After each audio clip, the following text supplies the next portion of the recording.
guys recognize this photo I have put behind? This is Atal Setu. Few months back, it was inaugurated. This photo was recreated with Mr. Anand Mahindra. It's a beautiful structure. Is in this place called Dhule, which is in the northern reaches of Maharashtra. So around 370 kilometers from my home. Generally, we drive over there. So the 370-kilometer journey takes me about 6 to 7 hours on an average. But the unfortunate part is, once I exit the national highway and I enter Kalyan, that 15-20 kilometer journey takes me around 1.5 to 2 hours. Today morning also, from Ambanat to this college, I drove for 2.5 hours for a distance of 40 kilometers. Why is that a highway is allowing me to travel at a speed of 100 kilometers per hour, and once I enter the city, the same speed drastically reduces to like 15, 20, 25. What's the problem? Why is our high level infrastructure world class while our low level infrastructure is still like decades old and decades back? These are some marvels in Mumbai that we see. These are the examples of the world class infra. Our Atal Setu, our Bandra Worli ceiling and the different metro lines. आपके बगल में ही इतना बड़ा depot है metro के college का. But on the other hand, ऐसे bridge बन रहे हैं, and then there is this auto-driven road. We have world class metro, but then we also have this local train where people travel with a great risk. On one hand, not very far from here, we have a very well planned city of Navi Mumbai. Open, spacious garden, सब अच्छा है. But on the other hand, we also have our own Mumbai, which expanded without any plans, and today we face the issue because of it. These are the governmental bodies that basically build our infrastructure around us. The PW department, MMRDS, CIDCO, MSRDC, there are many more. I've just mentioned a few. But why some of these bodies are performing very nicely, very efficiently? 4.5 साल में बनाया है Atal Setu. 21 kilometers, 7th longest sea bridge in the world. In 4.5 years. मेरे office के बगल में gutter है. More than 2 years, it's not completed. So today I'll answer this question. And it starts with a very simple reason that I believe before I started to get into the topic, most of the people over here already had that thought in their mind. Corruption, right? Where does this all start from? Where are the seeds planted? And by like almost every story, geopolitics, normal politics, everything starts with the British era. So colonials has like 3-4 goals in their mind. Yeah, they're extracting resources from the colonies, making sure that they have very strict control, making sure that the processes are opaque, so that the colonists like basically don't revolt against their power. And therefore, when they developed the PWD system to maintain the country's infrastructure, it was not for people, not for fulfilling people's need. It was basically made so that they can maintain control. And therefore, it was made in such a complicated way that the transparency doesn't exist. I'll explain you with a few examples. How many of you know how actually bureaucracy works in our nation? Anybody? No? I'll explain you how bureaucracy works with one simple statement. It's called power without accountability. That's how a bureaucracy works. So basically, I'll give you an example. For example, a 5-6 kilometer road has to be built. The PWD minister, the chief engineer at the department will basically approve the plan, let's see if the plan is feasible or not. Then their assistants, the junior engineers, they will all also check if the financial feasibility meets or not. Then the PWD accounting officer will sit and they will all make sure that the budgeting is proper. Then the tenders will be made, then the tenders will be invited, then the contractors will be scrutinized. Then finally someone will be awarded the tender. Uske baad mein, the road construction will actually start, work orders will be given out. When the construction is happening, a junior engineer will inspect it time to time, the timeline is checked, is it properly done on time or not. कुछ समझ में आ रहा है कौन क्या कर रहा है. And this is what happens in our bureaucracy. And every single person I'm mentioning over here is like a toll gate. वो फास्टैग भी नहीं लेता. It's only cash. I hope you're understanding what I'm trying to say over here. And at a toll gate, if you are driving a vehicle properly, if you have your FASTag recharge, if you're not having FASTag, you are willing to pay cash, the gate will open. But over here, the gate will only open if the officer is satisfied. You understand, right?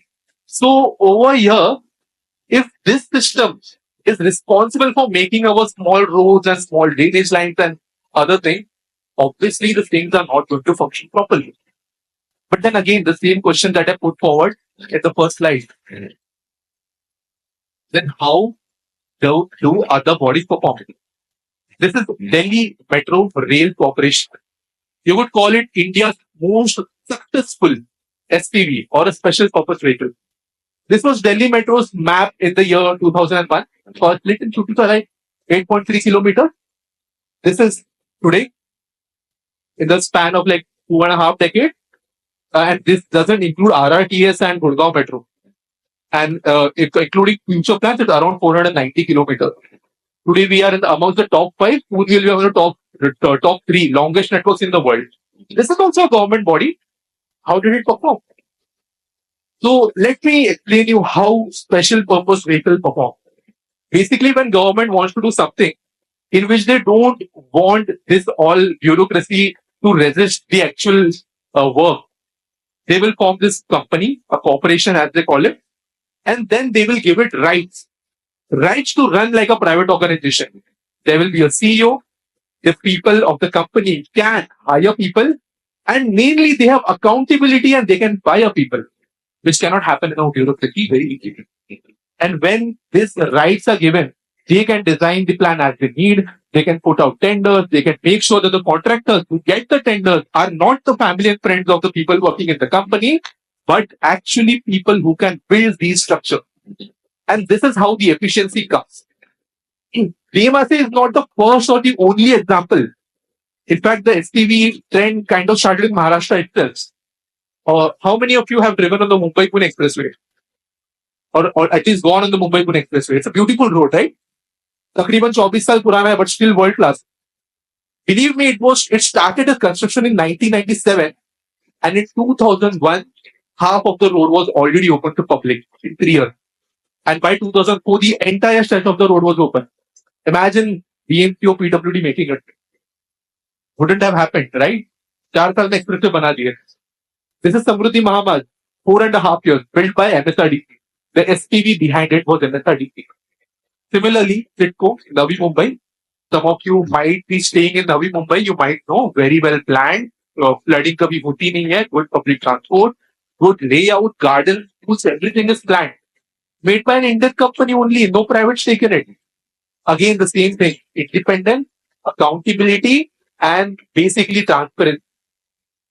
So, if we want to change our low-level infrastructure, what changes do we need? Firstly, I'll just speak about the PW department over here. We need centralization of power. This is very, very, very important. Now, some of you might over here say, it should be a democratic system over here. But see, this is not a country. This is not a political, you could say, it's not a parliament to run. This is something made for public service. And if the distribution of power is giving rise to friction, maybe it shouldn't exist. Right? Too many cooks spoil the broth. Similar case over here. We need to have accountability. I think I've put that point good enough. Transparency and privatization of element. Passports किसके पास है? How many of you got it within the last 3-4 years and went on their own to the passport office? जाने पड़ता, right? I'll let you know a simple thing. Most of you wouldn't know this. There was a time when if you wanted a passport, you had to go to your local MLA, make him write a letter that you need a passport for a foreign travel, and then wait approximately 3 years to get a passport. Nowadays, you get it in like urgent tatkal, you get it in 4-5 days. Maximum, you could get it within a month. Maximum. If your police verification gets delayed or something, एक महीने में फिर भी आ जाता है. Why? Because of privatization. You know which company does this passport thing? You can go home and search. It's now all taken care by a private firm. And you can see the efficiency got in this. And this is the message I wanted to convey regarding a big and small infrastructure. Why this department performs differently. But the other question that comes over here is that why do we even have this talk over here? Why do we need infrastructure? Does it affect the DT line? Kinda. But does it affect the entire economy? I'll answer that question in the second part of this. You know, infrastructure is a single industry that supports the most number of industries directly. Whenever a single piece of road or a building is being made, 250 plus industries are directly benefited. These can be material providers, cement, brick, everybody. And it can also be a security person who is guarding different warehouses. It can be a tile manufacturer. It can be a lorry driver. Anybody. And the number of people who are employed indirectly ranges in the thousands. But ये तो बात हुई while the construction is happening. What happens post that? Uh, this is Navi Mumbai in the 1980s. I don't know how much it is visible from that far, but if you could see, there is not much over there. In fact, the Vashi Bridge doesn't exist at this point. The satellite map is from 1980. And then the government decided, let's make Navi Mumbai. And what to do? Pura shehar the government ही बना. Let's make one bridge and one rail line.